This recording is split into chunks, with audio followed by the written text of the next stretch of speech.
Magandang hapon sa inyo mga idol. Ito, merienda tayo mga idol.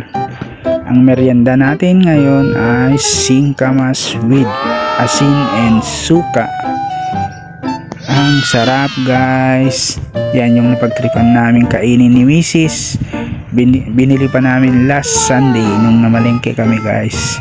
Yan yung naisip naming meriendahin ngayong hapon na ito.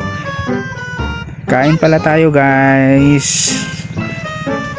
Sabay kayong kumain sa akin. Wow, ang sarap.